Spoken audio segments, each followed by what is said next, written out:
Let's start, ladies and gentlemen. I'm Stuart Taylor, journalist and author and sometime Brookings Institution hanger-on.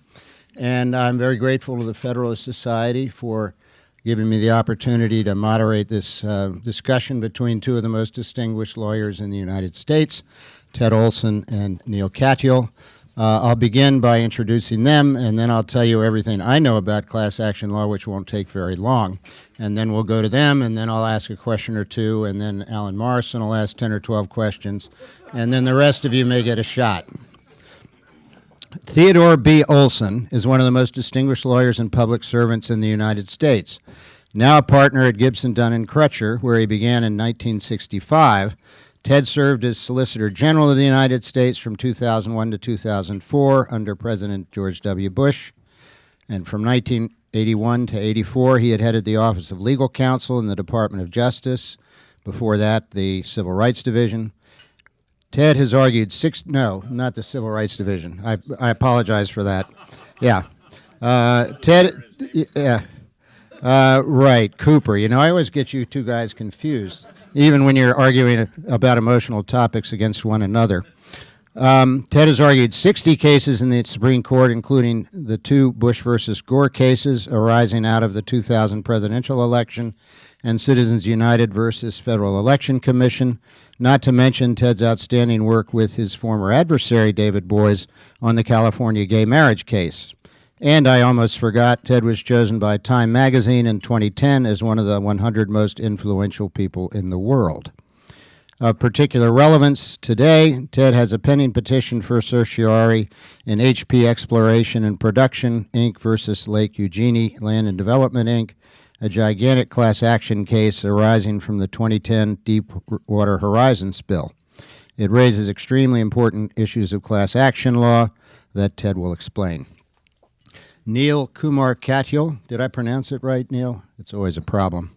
At the tender age of 44, has also accomplished many great things. He's now a partner at Hogan Lovells, focusing on appellate and complex litigation, and a chaired professor of national security law at Georgetown University Law Center. Neil has served as Deputy Solicitor General, and then from May 2010 to June 2011 as Acting Solicitor General of the United States under President Obama. He has argued numerous major cases. Among his earlier distinctions was his work as lead counsel for Guantanamo Bay detainees in winning Hamdan versus Rumsfeld.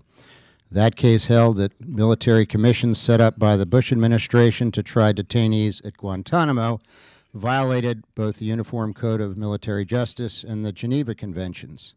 Neil has now argued 21 cases before the Supreme Court, 19 of them in the last 5 years. He's already counsel in 5 cases that have been granted for the Supreme Court's coming term on disparate subjects. That's roughly 1/7 of the terms of the court's cases granted so far for next year, and is expected to be arguing during the court's November, December, and January sessions. It's going to be busy. Our subject, as you know, is hot topics in class action reform, the BP Deepwater Horizon case. The central policy question underlying class action law is, of course, the tension between the procedure's usefulness in efficiently resolving large numbers of cases with common issues on the one hand, and the tendency of the class action procedure to put irresistible pressure on defendants to settle weak or bogus claims, even fraudulent claims, and I've heard that word used by an appellate judge in this case, while allowing the system to be gamed by plaintiffs' lawyers to enrich themselves while doing little for their class members. Ted's partner, Tom Hunger, has pulled together some interesting statistics and studies on class actions, and here's a couple that caught my eye.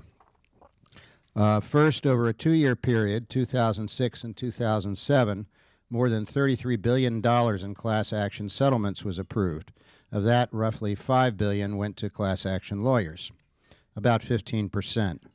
Second, a study from the Institute of Legal Reform reviewing a random sample of consumer and employee class action suits filed in or removed to the federal court in 2009 concluded that the vast majority of such suits produced no benefits to most members of the putative class, while class counsel often enriched themselves in the process. Number 3, virtually every merger announcement and the sale of a publicly traded company results in the immediate filing of lawsuits claiming fiduciary breach, no matter how attractive the merger premium.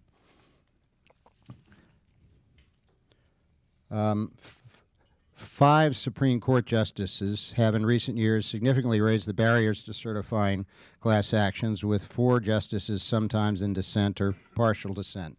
The usual 5, the usual 4.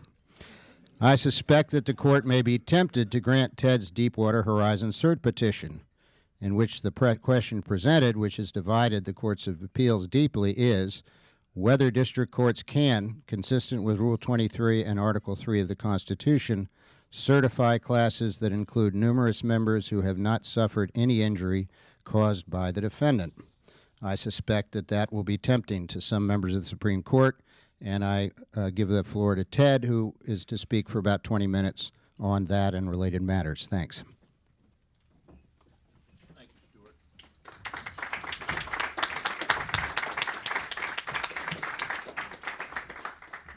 When you said that Alan Morrison was going to ask a lot of questions, that isn't the way it usually works. It's a lot of speeches.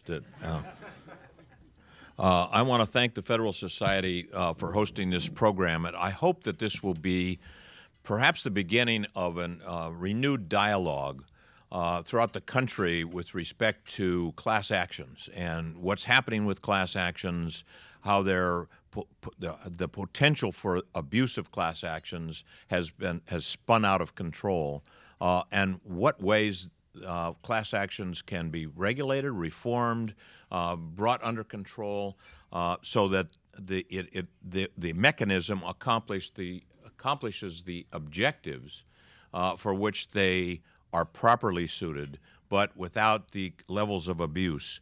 I should mention that Tom Hungar, who's over here, has been working with me on this program and with respect to the BP litigation. And if there are any hard questions, like from Alan Morrison or something like that, Tom will answer the hard questions. I'll just go over a couple of these statistics, including I'll mention again the one that Stuart mentioned at the very beginning.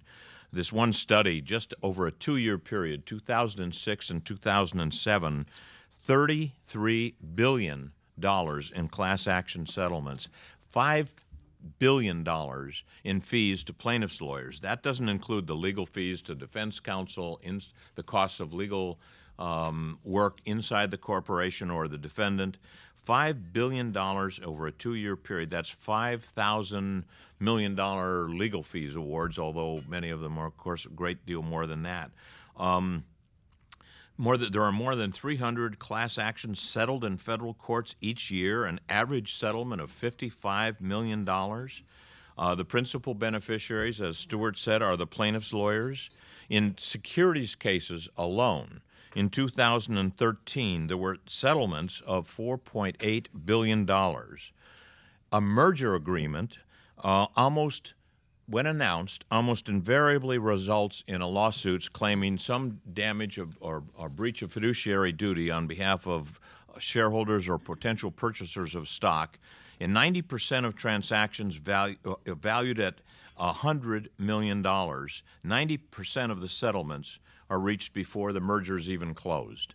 So what happens in these cases, and as Stuart mentioned, the announcement of a suit is followed by a 4% drop on the average of the value of a company's stock, which results in a $700 billion loss to stockholders, and results in $109 billion in aggregate settlement dollars. Since 1996, plaintiffs' lawyers have received 18% of a total settlement amounts, $19 billion in fees. These numbers are so big that they're sort of staggering. We just sort of, our eyes glaze over, and it's become a part of what's normal, and we sort of accept it. The 93% of acquisitions between corporations of $100 million or more in 2012 averaged 4.8 class action lawsuits per acquisition announcement. A major number, 1 out of 29 in 2012, 1 out of 29 Standard & Poor's 500 companies was a defendant in a class action securities suit. These are just securities cases. one study showed that every case in which certification was granted, certification of a class, did result in a settlement. These cases are not tried because they're too expensive to try. There's too much pressure on settlement. The defendants in these cases have to take into consideration the potential exposure.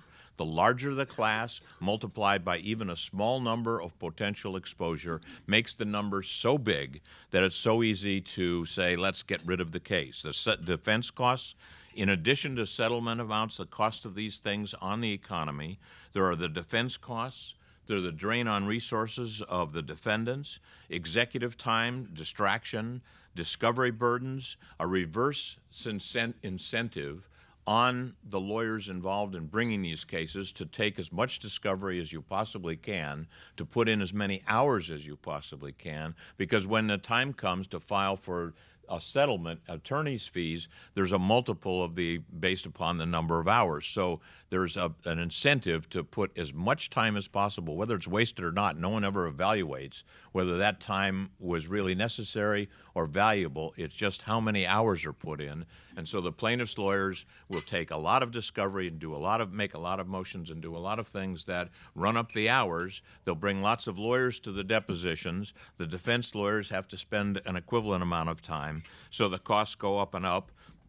There's an adverse publicity burden, an impact on share value, which I already talked about, and reputational injury to the corporation. All of those things have to be taken into consideration, and that's why I said settlement becomes inevitable. The risk is too great to litigate, and the constant drain and blot on stock value, disclosures that have to be made to the SEC and to stockholders, distraction from the company's business.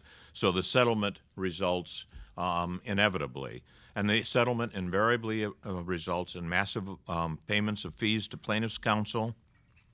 Almost no benefit in these securities cases to the stockholders. Stockholders of the company basically wind up with nothing. And in cases that aren't involved in securities cases, where there's mass tort cases or other types of injury, the benefit to the plaintiffs is usually a fraction of what the plaintiffs could get if they had a real case and brought that case against the company. And then there's when the settlement occurs, of course, the unnamed plaintiffs, the members of the unnamed members of the class, their rights are cut off and determined by the settlement. They have very little to say about it. Now, as was disclosed by Stewart, we and the lawyers of my firm are very much involved in this.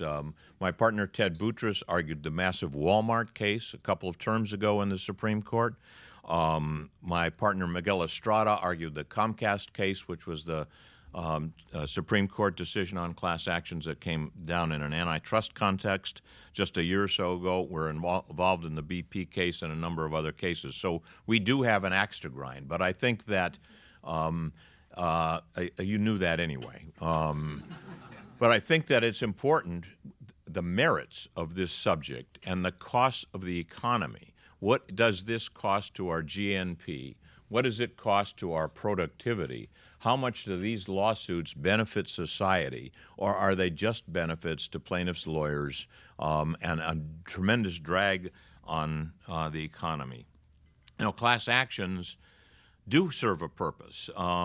They are the exception to the usual rule that litigation between named parties in a case or controversy situation where there's multiple parties and there is actual Article III standing, if you can aggregate the plaintiffs in a case like that, and if there are genuine common issues that can be resolved efficiently in a judicial context, then the class action mechanism is appropriate, and it's probably something that's very important and necessary. But because it is an exception to the usual rule that litigation is between named parties on the one side and named parties on the other side, and because of the potential for abuse, the exception of the class action device should be narrowly and properly construed. There should be notice to absent class members. The requirements under Rule 23 are that there has to be numerosity, there has to be sufficient numbers of plaintiffs to make this mechanism make sense, that there has to be commonality, there has to be common issues of law or fact that can get resolved by the judiciary to resolve the major issues in the case. The common issues have to be typical across the class so that you're not solving an issue here that affects someone else differently. The representation, the representatives of the class have to be an adequate representative of the class. Are their interests common with the other members of the class? Alan was talking about a case where one member, the designated class member, is representing people with various different types of injuries and claims, and and this happens frequently, that there are the cases are replete with conflicts between the class representative and the vast numbers of people that have one type of a claim or another type of a claim. The more you favor this one in a settlement, then the more money you're taking away from that one. And class action has to be determined by the judiciary to be superior to any other way of resolving the case. But as I said, if those standards are met and carefully evaluated by the judiciary, then it's one thing. If they're not, then it spins out of control. The standing, the courts have decided, must be decided at each stage of the proceeding. You have to look at when the complaint's filed, when there's certification at other stages. You must establish Article III standing to make sure that the litigants are proper. The evaluation by the judiciary must go beyond just the pleading. Anybody can allege anything in a complaint, and it's very easy to allege common issues, but are they really important issues that are central to the case? And it has to be a matter of proof, not just pleading. And there should be special vigilance, the courts have said, with respect to settlements. Because of this pressure to settle the cases, people can just allow any kind of, at a settlement point, if you would define the class extremely broadly, you're cutting off the rights of enormous numbers of people who might otherwise sue you. So it's the defendant's interest at that point to allow the class to be defined very, very broadly, but the rights of the unnamed members of the class are being cut off. So the courts have to be very vigilant to that sort of thing to protect the rights of the unnamed class members. The courts have held you cannot have a collusive settlement. You can't stipulate to jurisdiction, so that these requirements are real. And when there's a settlement as opposed to an actual litigated case, the judicial responsibility is that much greater to make sure this is a legitimate, properly developed case. Now, I will mention just a few things about the Deepwater Horizon case that we have before the Supreme Court. We're hoping that the court will grant the case, and I'll tell you why in a moment or two, but I just wanted to lay this issue on the table. But basically, it is something that we think is important and may be an important vehicle for the Supreme Court to review once again some of these class action requirements, as it did in the Wal-Mart case and in the Comcast case, because it involves an important issue that wasn't involved in those cases. As you know, in April of 2010, the Deepwater Horizon explosion occurred in the Gulf of Mexico. Great amounts of oil was spilled into the Gulf. And the BP stepped up almost immediately and said, we want to be responsible. We want to do the best that we can with respect to the damage that was done. We want proper claimants to be paid. It waived damages liability that it was entitled to under the statute. Ken Feinberg, as most of you know who Ken Feinberg is, was brought in and created something called the Gulf Coast Claims Facility that took a lot of these cases and tried to resolve as many of them as possible with money from BP to pay out as many people as possible. That system was not satisfactory to the plaintiffs' lawyers in the region down there. They filed a class action, a massive class action. It included individuals that were actually damaged by the presence of oil, maybe in their business, or restaurants that were hurt in New Orleans or things like that, but also alleged business economic losses in this vast region, and people were affected in different ways. If you were in the tourist industry, you can imagine you might have been affected in one way. If you were in another industry, you might be affected in another way, and the amounts were very different, but a class action was filed. It was settled in April of 2012. It set up various different categories. The settlement did various different categories of injured persons depending upon what business they were in, how far they were from the Gulf itself. The case that we've brought focuses on the business economic loss, and the settlement specifically limited the class to those who, quote, sustained, quote, loss of income, earnings, or profits as a result of the spill. The claims administrator started administrating that in a way that did not, in connection with the proof of the actual loss, did not properly measure the income stream of the amount of money that was coming in before the spill, with the expenses attributed to the spill, to that income, with the amount of income that occurred after the spill. The system was, you were supposed to look at the money that came in before, the money that came in afterwards, and that would be a measure of the loss of revenue or loss of profits. The claims administrator wasn't attributing the costs of that income properly, and we took that to the Fifth Circuit, and the court attempted in part to correct that.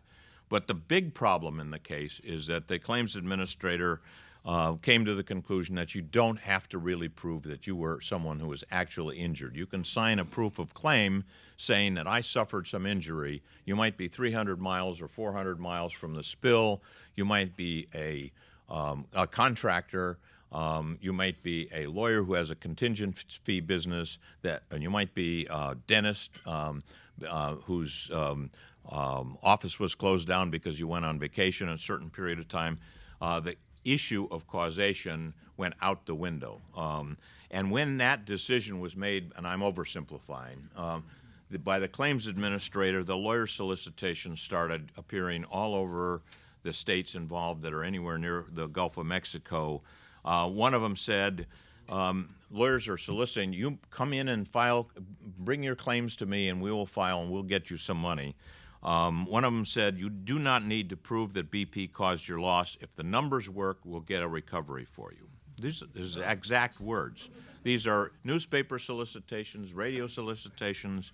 Another one said, even if you have no reason to believe that BP did not cause reduced revenue, bring your claim to us, we will get a recovery for you.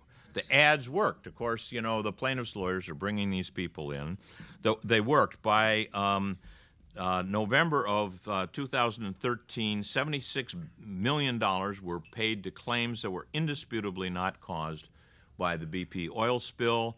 And there's another $546 million that have been paid out to claimants that are far distant from the Gulf, where there's very, very serious doubts as to whether there was causation of whatever injury they allege with the actual spill. One example, $3.5 million to an excavation company whose assets were sold in 2009. That's 1 year before the oil spill took place.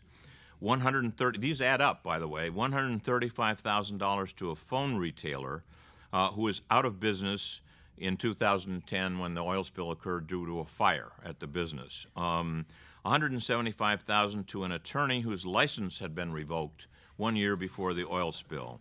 Also, commodity farms, people in the cotton business, contingent fee lawyers, construction companies, I could go on and on and on. This adds up enormously. So BP has been forced to take the position as a result of the district court decisions, which were affirmed by the Fifth Circuit in an en banc decision, on an 8-5 decision from the en banc court. And the court basically said, this attestation that you have to sign when you file the claim form that says you were hurt by the oil spill, that's enough. And you don't have to go beyond that. And the Fifth Circuit said in this decision that it was the BP case was one of the largest and most novel class actions in history, and it involves significant legal questions involved that will affect the course of class action law in this country going forward. Of course, there are people all over this area. We're talking about billions and billions and billions of dollars that have already been paid out. And billions of dollars of claimants that still remain. How many claimants are still yet to be filed? 150,000 or something like that, claims still pending. There is a split in the circuits between the Fifth Circuit and the what's the other one that's on the plaintiff's side? Third Circuit, on the one side that minimizes the need to demonstrate causation, and there are decisions from the Second, Seventh, Eighth, and D.C. circuits that say you have to demonstrate causation. There has to be a reasonable proof of causation in order to be able to recover. Well, that's the extent of the issue that we're presenting to the Supreme Court. We hope that the Supreme Court will say that in order for the class action mechanism to be effective in this country and to be useful in this country for legitimate claims, to pay legitimate claim holders, people who are actually damaged by the result of the conduct of the defendant, we have to rein it in so that people that you can't incentivize just vast, massive claims of people that were not injured at all, who simply raise their hand when they see an attorney's ad in a newspaper or something like that, because the feeding frenzy takes over after that. So there were several amicus briefs filed today, including one by Ken Feinberg, supporting the grant of cert to one by Neil's firm, supporting our petition to the Supreme Court to please take this case and take a look at these issues and hopefully bring some reason to the class action mechanism that's gotten out of control.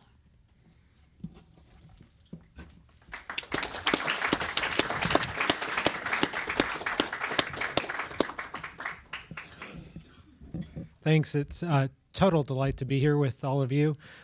Zoe Jacoby, who's my researcher who at our firm, who helped me with the remarks today, when we were walking over, she asked, how often do you do these speeches? And I say, well, I get asked to do them all the time. And there's really only one organization when they ask, I always say yes, and that's the Federalist Society. And it's because you're not my people, but you do invite me to things, and I love this tradition of debate, and it's really, I love being here. So thank you for that. This gave me a chance to really talk about something I didn't know much about, and so I don't do much in the class action area. I do have a important case in the Second Circuit that some of you I know are following, which is the Fox intern appeal, which is whether or not the interns are covered by the Fair Labor Standards Act. This is about Black Swan, some Natalie Portman movie or something like that, and whether or not interns are entitled to payment, to payment for their services and overtime and things like that. And there is a huge class certification aspect to that case. But this allowed me, the invitation allowed me to talk to our clients at the firm and to see, what is going on, what's their perspective on this, and a chance to get their views. And it's certainly, I don't think, the case that every class action looks like the horrible ads that you just heard Ted reading a moment ago, in which, well, whether you've been injured or not, you can get compensated. I'm sure that's the extreme case, but nonetheless, there are a number of instances of very abusive class action mechanisms. And so I think it's important to talk about that. And before talking about it, I did want to just mention one thing about my co-panelist, Ted. I've said this privately. He's obviously a hero to many people from my party in recent days. Ted has... I know, but... Ted, you've been a hero of mine for a long time, and in particular, you heard Stuart talk about the fact that I did do this Guantanamo work when I was a law professor, and there were some tough times, and some people came after me pretty hard, and I think the first person to stand up for me publicly was Ted, and it took enormous, I think, personal courage to do so. It taught me a lot about the ethos of the bar, a lot about being a lawyer, about being a human being, and I can't thank you enough for that. And it was just the most magnanimous act what you did for me then. So it's a particular delight to be with you here today. I agree with Ted after talking to our clients about how this works, that once you have class certification, the pressure to settle becomes inexorable. And so that statistic that he said every time there's a class certification, you get a settlement is not surprising at the end of the day. That's what happens. And in part, it's happening because for too long in the federal judiciary, you've seen judges who are promoting the class action mechanism because of one of the Rule 23 concerns, which is efficiency, over another one of the 23 concerns, which is fairness to individual defendants. And so today, I want to talk on the hot topics aspect of the program about two areas that I see litigation unfolding in the future. That's with respect to the predominance requirements and with respect to Daubert and rules of evidence. And just to back up for a moment so that we're all on the same page, I think there have been several class action decisions, but there have been two major ones that are worth just isolating. One, as Ted mentioned, is Wal-Mart versus Dukes. And Justice Scalia's 5-4 opinion cites the Richard Nagarita article in the NYU Law Review to say that commonality demands common answers, not just common questions of fact and law. And that means, Justice Scalia says, that commonality is met when class members have suffered the same injury, which doesn't mean that they've just simply they haven't suffered a violation of the same statute. Justice Scalia says, quote, their claims must depend on a common contention, and that common contention must be such of a nature that it is capable of class-wide resolution, which means determination of its truth or falsity will resolve an issue that is central to the validity of each one of the claims in one stroke. Now, that's a huge deal. Justice Ginsburg, in her dissent, says, quote, this unfairly elevates the A2, the commonality inquiry, so that it is no longer, quote, easily satisfied. And it's a game changer. And one way of thinking about what Wal-Mart is about is that the Scalia 5 are essentially saying a class action should be about common answers, and the 4 led by Justice Ginsburg are saying, no, it should just be, are they asking common questions? And that's enough. That starts to really unfold with the next case, which was decided last year, Comcast. Because in Comcast, you had a long-standing antitrust case. It was brought in like 2003 against Comcast for basically destroying competition in the cable markets by adopting what they called a clustering theory. And the plaintiffs sought to certify all folks who had been cable customers in the Philadelphia area. The district court certifies the class. The Third Circuit upholds the certification. And the question that the court granted cert on was, quote, whether a district court may certify a class without resolving whether the plaintiff class has introduced admissible evidence, including expert testimony, to show the case is susceptible of awarding damages on a class-wide basis. And what happened in the case is that there were 4 different theories of damages that the plaintiffs had put forth. The district court accepted only one, which is a so-called overbuilder theory, that essentially Comcast took actions that lessened competition from companies that were trying to build competing networks. And the district court certifies the class, finding that the damages from this overbuilder theory could be calculated on a class-wide basis, although that the expert they used to adopt the model that they put forth didn't isolate the damages from this overbuilder theory. It was a more general theory of damages. And Justice Scalia, writing 5-4, says that this model doesn't isolate the relevant theory, this overbuilder theory, and thus didn't prove that damages could be calculated on a class-wide basis. Merely alleging it, Justice Scalia says, is not enough. And that is, I think, a modest but important step for defendants because it ensures that plaintiffs need not only have an issue of damages, but also an answer to the issue that's in common in order to be truly certified as a class.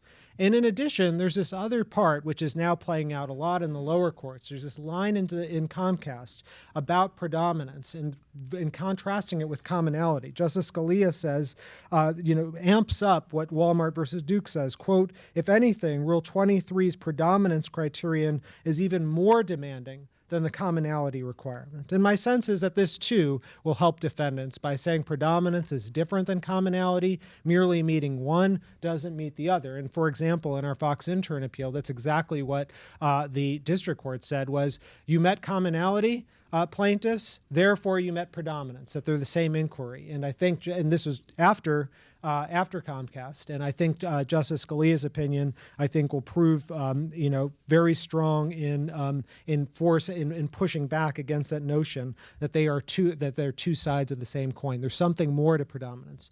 Well, there's another piece to predominance that is playing out in the lower courts, and I suspect will be the next big battle in class action litigation. And the question there is that Comcast was a case about liability and damage classes together. And the question is, what if you only have a damages class? What if you're only seeking a class certification on that basis at that particular procedural posture of the case? How do we think about predominance then? Well, surprisingly, the Supreme Court in February of this year denied cert in the so-called moldy washing machine cases, which could have provided, and indeed, in my judgment, provided an excellent vehicle for answering that question.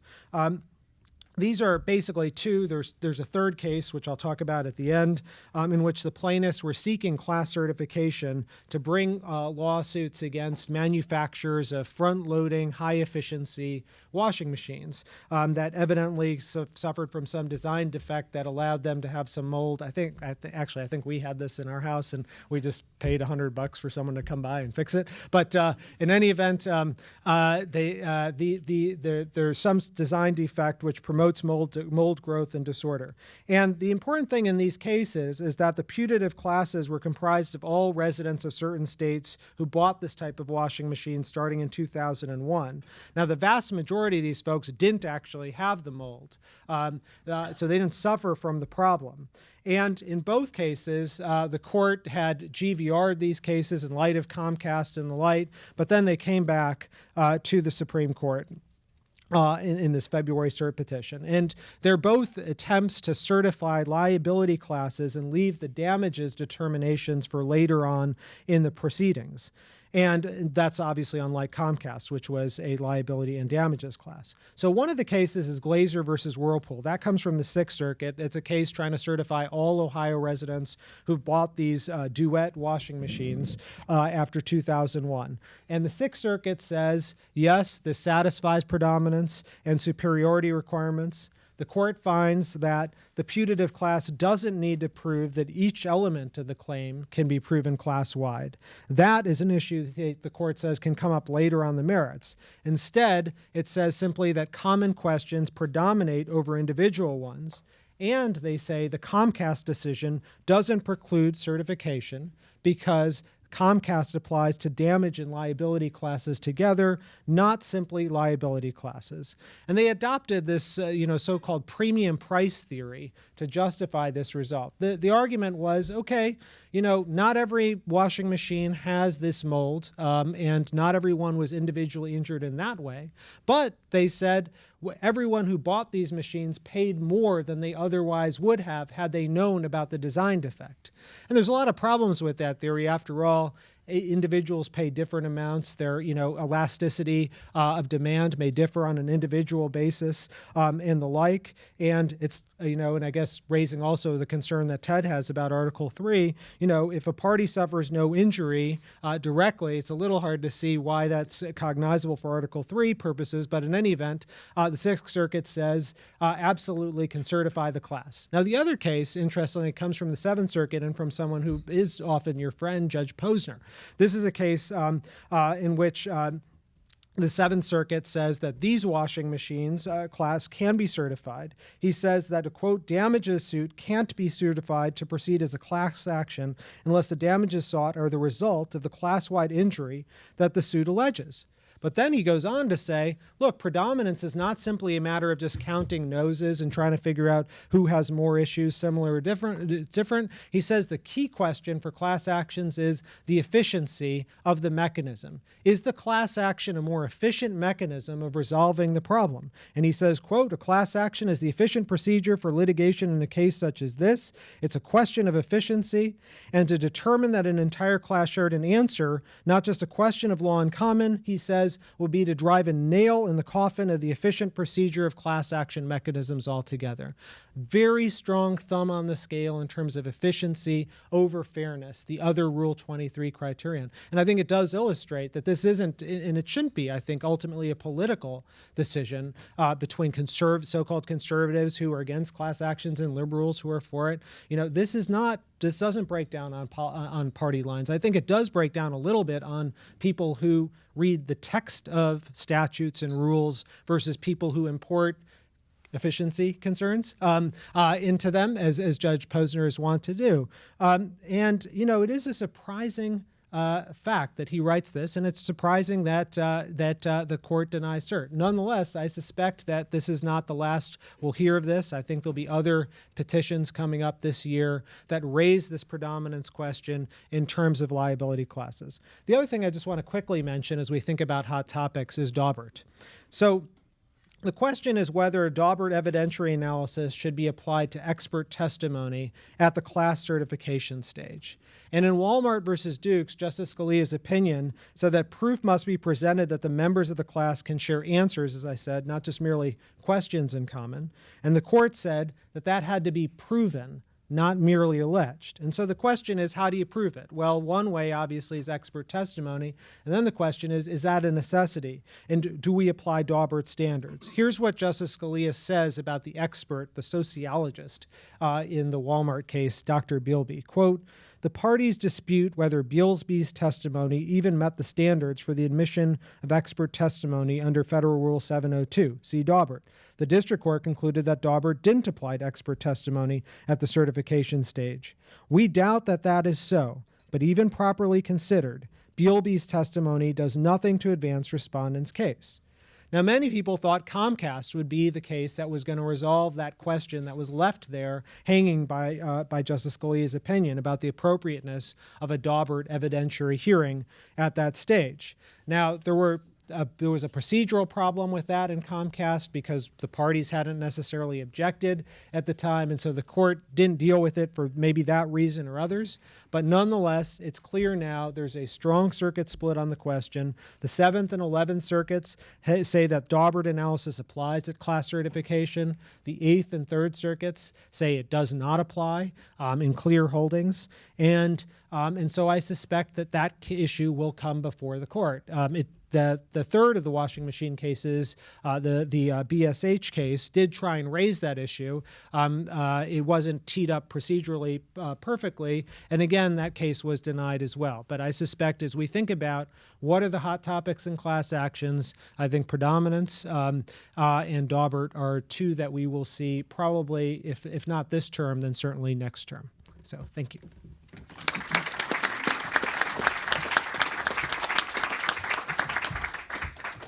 Thank you.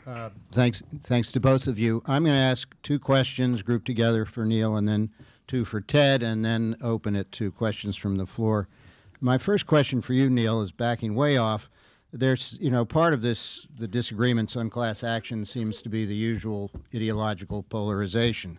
Scalia goes this way, Ginsburg goes that way, Posner thumbs his nose at Scalia and goes with Ginsburg. And then the New York Times editorial page takes one side, the Wall Street Journal editorial page takes the other side, the Washington Post editorial page hems and haws, and I mean that as a compliment compared to the others. What is going on? Why should this highly technical area of law be something on which liberals and conservatives seem to line up on opposite sides? And I'll get to the second question. Yeah, this is obviously just a stab at it. Obviously there are issues in at least the ways that the cases have come up. That is, you have kind of plaintiffs' lawyers, seeking the protection of victims, like, for example, Wal-Mart, about gender discrimination, which does have an ideological component to it at the end. Perhaps that has some piece of why the decisions are coming out that way. I guess I have hope that that's not going to be the case in the future. I have hope. I look at the statistics last term in which the Supreme Court was unanimous 2/3 of the time for the first time since the year 1940. You have to go back that far to think that maybe there's a hope that at least if we get some class actions that aren't as factually as difficult for the court as the ones in recent terms, that we will see a little more crossing over of party lines, because I do think the statistics that Ted pointed to really do point the way toward, I think, reasonable people on both sides saying, there's something wrong here. There's something wrong when a class action is done for people who have never been injured, and the only people who get paid ultimately at the end of the day are the lawyers. And so, it may not be, and there may be some on the other side also in which class actions are the obvious best solution to the problem, and you might see 9-0 decisions coming out that way as well. Can I add something? Yes, sir. Interestingly, and I agree with what Neil has said, interestingly, in the Wal-Mart case, part of it was 5-4, but part of it was 9-0. And so all of the justices came together with respect to an aspect of that case and the class action mechanism. And one of the earlier cases, Amchem, which we all talk about in connection when we write these briefs, was written, as I recall, by Justice Ginsburg, who is very, very interested herself in civil procedure, and is, well, she disagreed on part of the Wal-Mart case, and she strongly disagreed in the Comcast case.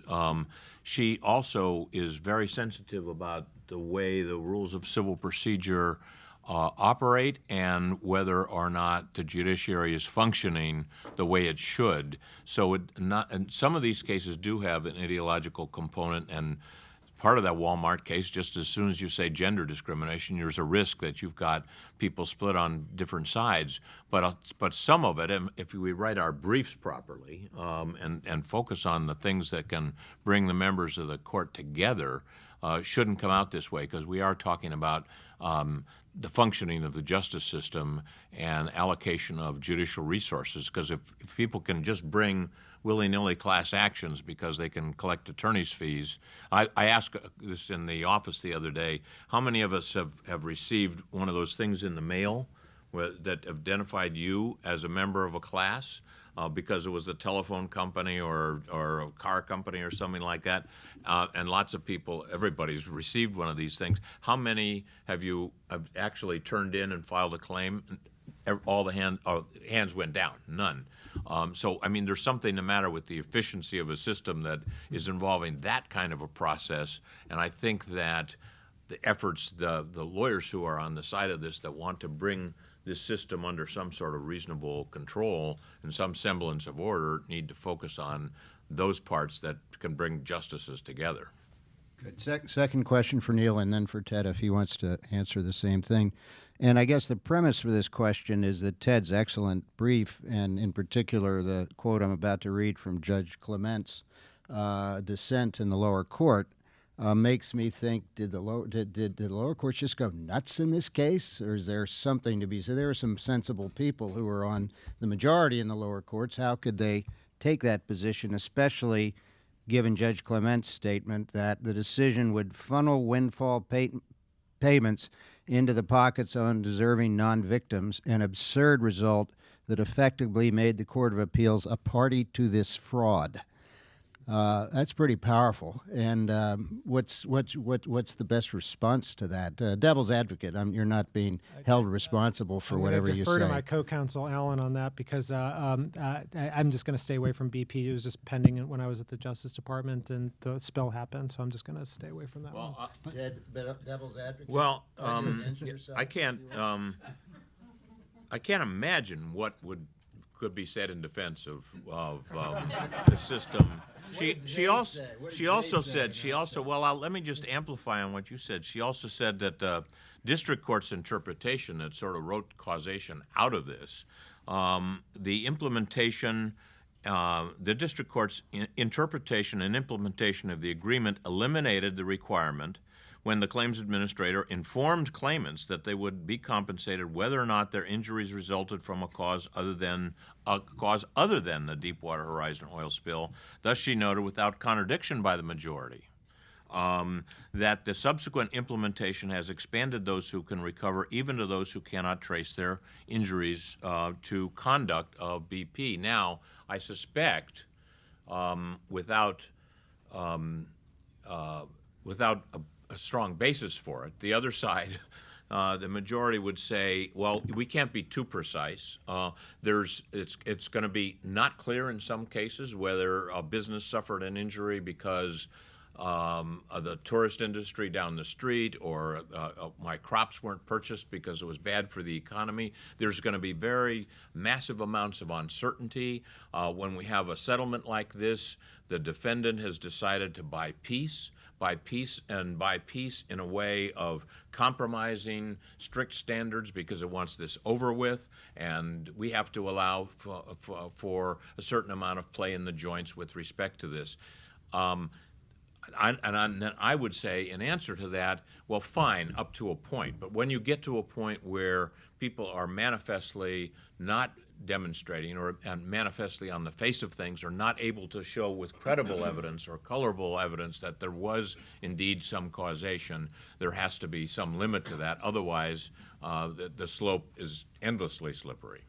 Now, for Ted, about this settlement agreement, the lower courts interpreted as producing as at least lending itself to such absurd results. So you didn't write that agreement, did you? No, that was before my firm was involved. How could BP have signed an agreement that lended itself at least a little bit to that interpretation? Is there something in the dynamic of negotiations that explains that? Well, when you are negotiating one of these things, I will say, and we've said this in brief, so I'm not saying anything outside the context of what has occurred in the litigation. You do the best you can. This was a massive case involving huge amounts of publicities. BP at every step of the way said, we want to do the right thing. It contrasted itself with Exxon, without criticizing Exxon, but the Exxon Valdez oil spill involved litigation that went on forever and ever and ever and cost an enormous amount of money. BP knew that it did have responsibility. It wanted to accept responsibility.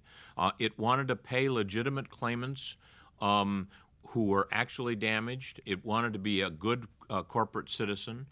And we want, by the way, to incentivize that conduct as opposed to conduct where litigants who are defendants in these kind of things will hold out forever and impose great costs on the plaintiffs and on the judicial system. So there's always going to be, in that kind of a context, an effort. Let's get it done. Let's do the best we can. If there are some close calls, it's possible that in the settlement agreement those calls can come out on the other side, and we won't require a trial in every single case.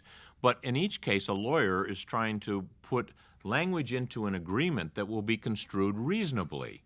And I read the language that said you had to have lost profits or earnings or income as a result of the oil spill. So we have, in this case, with thousands and thousands, tens of thousands of claims coming in, many that are manifestly outside the pale. And that's what the advertising was all about. And so we're saying we didn't anticipate, or we, speaking collectively on behalf of the client and the lawyers who were drafting the agreement, didn't anticipate that the ordinary words in the agreement would be wrenched out of normal context. And if that's the case, then the certification that we agreed to in the district court, assuming that causation would be a part of the process, we're entitled to disavow that and appeal it when words are being interpreted in a way that no one would think would be the right way to do it. No one would sign an agreement that eliminated the causation issue. So I say in defense of that, and I said one more thing in my other remarks, is that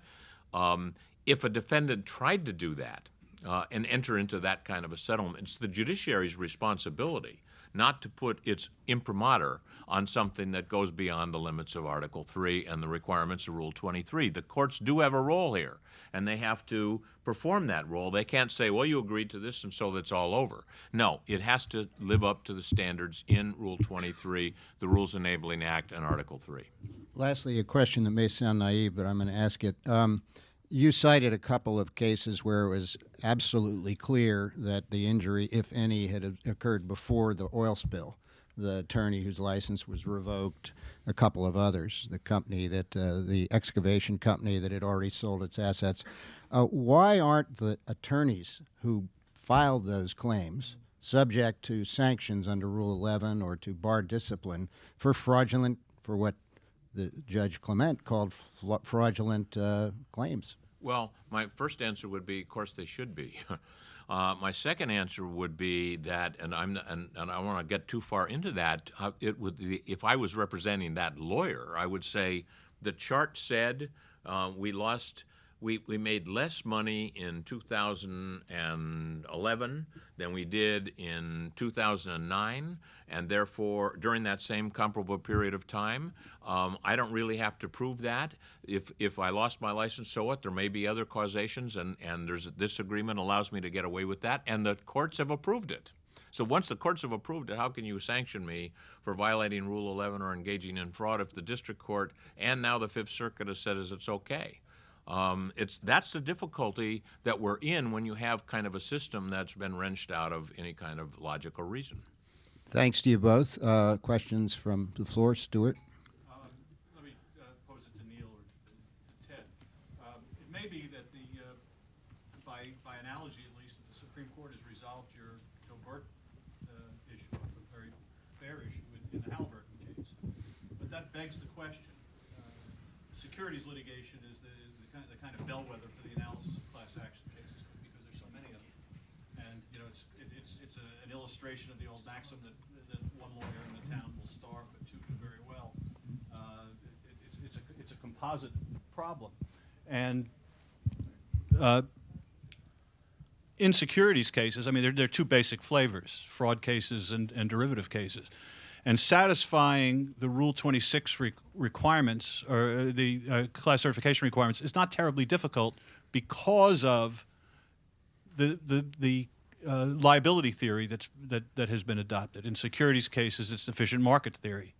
Now, Halliburton pushes that up where you can debate it in the class certification phase, which is why I think that may help answer your question about Daubert. But it's still a shaky theory. And courts are inclined to grant certification because it makes their job easier. And as long as the theory persists, if there's no other market discipline, like fee shifting, other such things where you defend yourself, I doubt that you're going to see much of a change. A similar place where it's emerging is in cybersecurity and healthcare privacy cases, where different from what tort judges have done in the past, there's a nascent acceptance of the idea of apprehension injury, intangible injury, worrying about being the subject of identity theft. It virtually never happens, but judges are certifying classes very frequently in cybersecurity cases, just like securities cases. So, as I say, fee shifting could be an answer. These are cases that are run by and for the benefit of lawyers who stake all the money in the cases. Most of these cases are not $100 million cases. They're few million-dollar cases where insurance plays a role and maybe more companies can defend themselves. But the real problem is not the satisfaction of basic requirements like numerosity, typicality, et cetera. It's the theories that litigants are allowed to operate under that makes class certification a virtual certainty. Can you comment on that? Yeah. So I take it the question is the theories of liability are so broad that class certification can't really do much at the end of the day. I'm not quite sure that's right. I agree that there's a lot of theories of liability that are extremely broad out there, and theories of injury. But I think the idea behind 23, in particular predominance, I mean, particularly if you do have really kooky theories of liability, then they do start to impact different people differently. And so as you get more protean theories of liability, you actually have the ability, I think, to manipulate the class action, or not manipulate, but use the tools of Rule 23 to try and knock out. That may be true in some cases, but in securities cases and information cases, cybersecurity cases, it's really based on status. Mm-hmm. There's not a lot of room to maneuver. I mean, if you are a shareholder at a particular date, end of game if the theory is broad enough. Similarly, if something unmeasurable like apprehension, fear of future injury, everybody's in the same boat. It's unmeasurable. Well, I don't know. I mean, you obviously have a lot more familiarity with this than I do, but I could imagine a pretty good argument that actually people fear things differently based on how they're situated, and so you wouldn't want to certify a class because there'd be too many different questions that would arise. I agree with the general spirit of the question, which is, look, at the end of the day, we're talking here about class certification. It's one instance of a larger conversation of liability reform more generally, and maybe fee shifting or other things. I do think that class certification, though, is one place in which particularly this court appears to be concerned about tightening in some things. And yeah, it's not going to solve everything, but it may do a little bit to solve the problem. I was thinking as you were, oh, go ahead. Well, there's a gentleman back there with his. Why don't you quickly say? Oh, what I you're was just going to say, and as then the you gentleman were back here. articulating that question, I mean, there's an infinite variety of circumstances in many of these cases. You mentioned apprehension. I mean, you get people saying, I read that there's a defect in the car, that the accelerator pedal sticks or something like that. Now I'm afraid that it might happen to me, and therefore I'm a member of the class. Or the value of the car has now been reduced by some measure, or in an explosion case, it all depends upon how far you were away, how much you breathed, whether your kids were home from school. All those things are infinite number of variations, and the class action mechanism, I would argue, should be very strictly construed, because if there's any doubts about those things, in the BP situation is pretty one that involves all of those things. What business were you in? How many miles, hundreds of miles were you from? How much were you affected? Did you know? Blah, blah, blah. Are you in the seafood business or in the pork business and that sort of thing?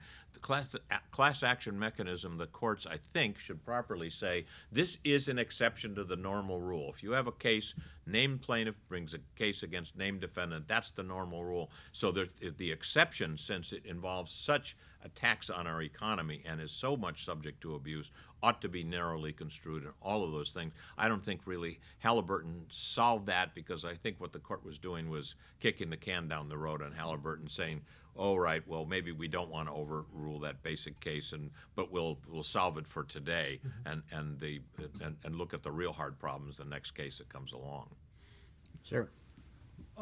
I have a question that goes to commonality, probably not in your case, but in a lot of cases, I did a lot of employment discrimination work. Now, in the pre-certification phase, when the discovery is usually aimed at finding that my client was engaged in systemic wrongdoing. That's what happened in Wal-Mart. Remember, the Ninth Circuit said the plaintiffs have raised a common question as to whether or not there's class-wide discrimination. It's always struck me, and I've argued this, and I know I've jarred district court judges, but I never get an answer, that, well, in Wal-Mart, the common question was whether there had been discrimination. Suppose Wal-Mart had won the case, then it would be clear that there was no class after all.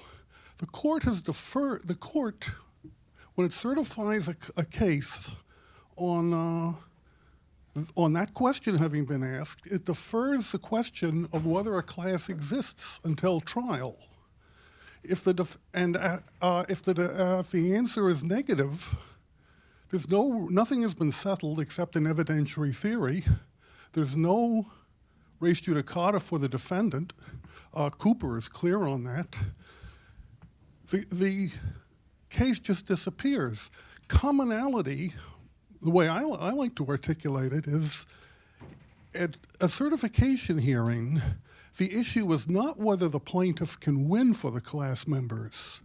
If the plaintiffs win, the issue of whether the class members are bound won't come up. They'll be demanding res judicata, not new trials. The question at certification is whether the plaintiffs can lose for the class members. That's when you have to worry about binding class members.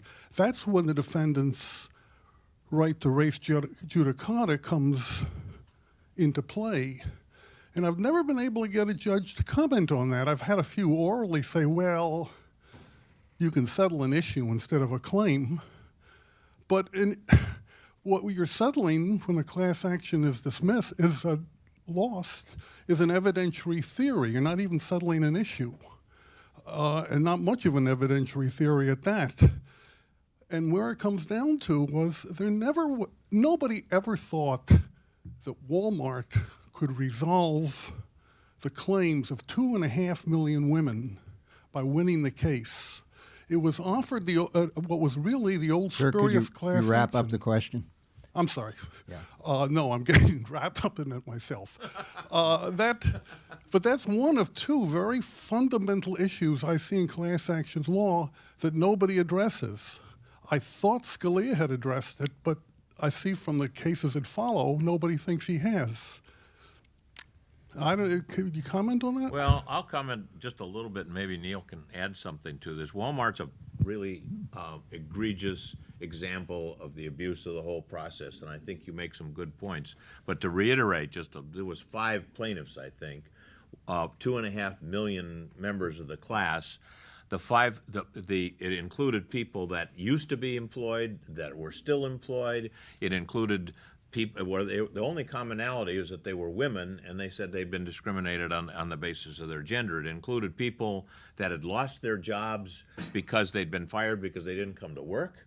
It included people that had been promoted and to a supervisor in several different times. So there was no commonality at all, not remotely an ability to prove it. So I mean, Walmart's not a very good example of that, but I think that that's an interesting and valid point, that one of the things that the courts ought to think about is there sufficient commonality that if the case went all the way and the defendant did prevail, does that answer the question, and does it answer the question for all those people who are out there?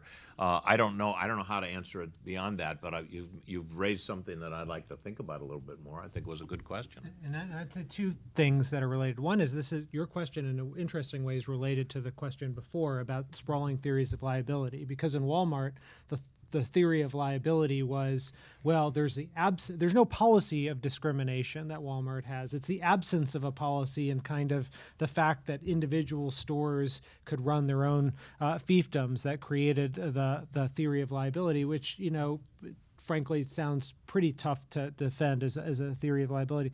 The other is your question, I think, does raise this interesting thing, which I've always puzzled with about class certification, which it's kind of like standing, in that, in standing, we have this, fiction that standing is divorced from the merits. But we all know in every standing argument, there's some piece of merits that's coloring the way we're viewing the standing question. I think that is true in the class certification context. And even though we focus on these individual pieces of Rule 23, the underlying merits do, I think, color how these cases come out, and may answer Stuart's first question about why do we see 5-4 decisions in these areas. Alan?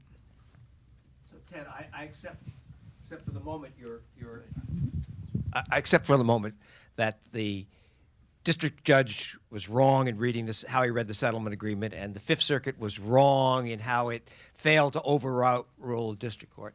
But this was a settlement agreement, and I don't understand why this is a cert-worthy question under Rule 23A, as opposed to a question as to whether the Fifth Circuit got it totally wrong and screwed it up, and we're asking to please do the right thing and rescue it. Well, okay, so it was a settlement, but these other cases that caused the split were settlement cases too, and what the courts have said is that the judiciary has a responsibility to make sure that these Rule 23 requirements are met, and we can't convey standing to a bunch of people who are in court taking advantage of the judicial system and bringing a case, and the defendant can't just agree to standing. You know that.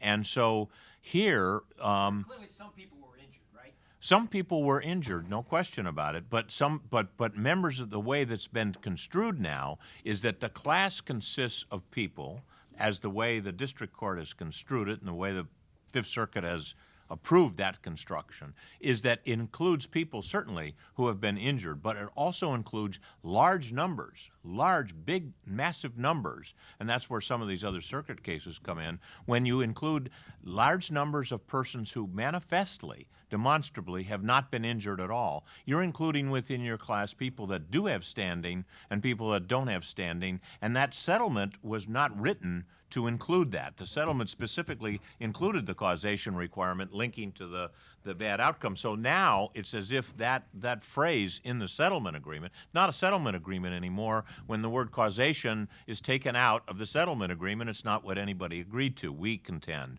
The fact that it's a settlement and it's going to be an issue in all of these cases. And there may be some close calls. It was the Ninth Circuit, I think, that was more in tune with the Fifth Circuit on this. The Fifth and Ninth versus these other four circuits, and the phrasing of the decisions are a little different. Does it include large numbers of people who don't have standing, or does it include anybody who doesn't have standing? And what has to be decided at the certification process? I think that's why we think the court should take it, because these settlements are occurring all over. And how should the requirement be phrased to make sure that causation is in the case, but it doesn't inhibit people that are actually injured and maybe do have a good claim? So if you had opposed class certification at the beginning, and the judge had certified this class over that, and that would seem to me to raise the nice question of, okay, you can have a little spillover on your class certification, but how much is too much? And that's a different question, I think, than it comes up in the settlement context, or at least I'm sure that your opponents will argue that. Well, I mean, they'll argue all of those things, I'm sure, Alan, but at the district court hearing, when the certification was debated and then decided, the court said this is a class of persons who have suffered as a result of the oil spill. So at that point, because it was a settlement and because the district court was construing it with those words in it, there was no reason to object to that. It's the implementation of it by the claims administrator as subsequently supervised by the district court where it got out of control. I think I'm being encouraged to wrap it up. I see two hands up at the moment. Oh, three. Let's have those three questions, all very short, and then both of you can comment as you see fit. With short answers? Yes. Sir? I'm Ted Gebhardt. I have two very brief questions. The first one for Ted Olson, and the second one for Neil. What can and should judges be doing, and what are they doing to control run-amok discovery in class action cases? And what would be the downside to exercising too much control over that? And for Neil, if a court determines that, at least in principle, it would be helpful to have expert testimony in determining certification, what would be the rationale then for denying Daubert challenges once that expert testimony is proffered? I'll answer the first part, and I'll answer it briefly. With respect to prior to certification, I would think that the court should be very, very strict in limiting discovery with respect to adequacy. The representatives of the class adequate? Are they truly representative? Do they have conflicts of interest? In other words, defense discovery with respect to whether or not this is a case that ought to get to the certification stage, and be very, very restrictive with respect to anything that goes into the merits. But there's this temptation to just let the barn door open and have it all take place. And as I said at the beginning, the plaintiffs' lawyers have this great incentive to depose everybody they can, ask for 100 million documents and that sort of thing. And I'd be very restrictive unless I was absolutely sure or quite sure that this was a legitimate class certification and it was properly and narrowly defined. And with respect to your question on Daubert, it seems, I mean, I think it's very hard to say why Daubert standards shouldn't apply. Yet the Third Circuit before Comcast, the precursor to Comcast, the decision below, as well as the Eighth Circuit, have said you don't need to do that. Daubert doesn't apply at the class certification stage. Rather, you can have a more tailored, streamlined inquiry at the time. And frankly, I don't understand the reason for that. Quickly, sir. Very quick clarification. I don't know Ken Feinberg, and he wouldn't know me if he fell on top of me. But through no one's fault here, inadvertently, Mr. Olson referenced him initially as the initial administrator. As those of us who follow the case closely know, he's long been out of the picture. And the administrator we've been talking about vaguely here for the last hour is a fellow by the name of Patrick Junot, a longtime plaintiff's lawyer from Louisiana and personal friend of the judge, Judge Barbier, who appointed him to the slot he has now.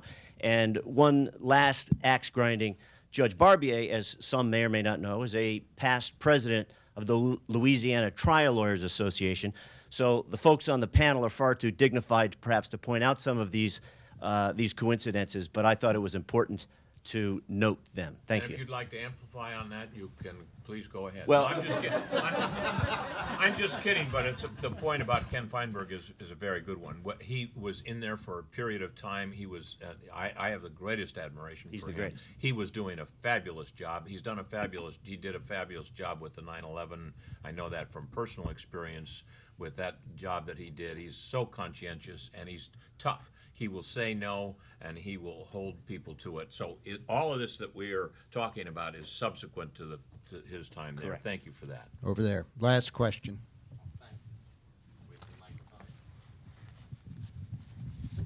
Thank you. Jim Young, National Right to Work Foundation. I'm in a kind of an odd situation. I'm a pro-business conservative who does a lot of, as Neil knows from personal experience, does a lot of class actions. My question is really the degree to which the judiciary has perhaps fallen down on disincentivizing the settlements. I vividly remember a settlement over just attorney's fees, but we still had to get class approval in one case in front of Judge Shub in Sacramento, and he made the point in the case that he had recently received one of these notices where he got a ticket for a lube job. Unfortunately, the Ninth Circuit had awarded only nominal damages to my client, so they didn't even get the lube job. So my question is, to what degree can... Well, I thought I was being more subtle, Ted. In any case, to what degree is there a mechanism that you could contemplate to encourage the judiciary to discourage more rejection of these settlements, which really give zero economic benefits to the class, and in some cases, no more than a pig in a poke?